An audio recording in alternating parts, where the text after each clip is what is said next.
ચાર વાત શીખવાડે આપણને. જો તમારે તમારા ઘરની અંદર સંપ રાખવો હોય ને તમારા ઘરને સ્વર્ગની સમાન બનાવવું હોય ને તો ચાર વાત શીખી રાખવી. કઈ? એક, મોટાએ ખમવું, નાનાએ નમવું, ત્રીજું બધાએ પોતાના મનનું મૂકી દેવું, અને ચોથું એકબીજા માટે ઘસાવું.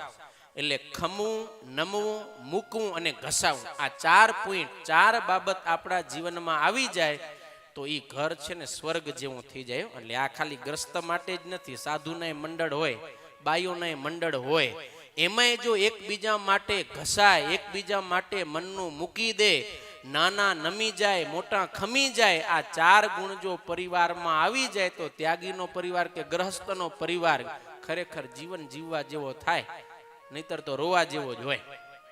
માટે આ બહુ ધ્યાન રાખો. પણ નમાતું નથી, ખબર ને તમને, કાંઈ પણ થાય મનનું મુકાતું નથી.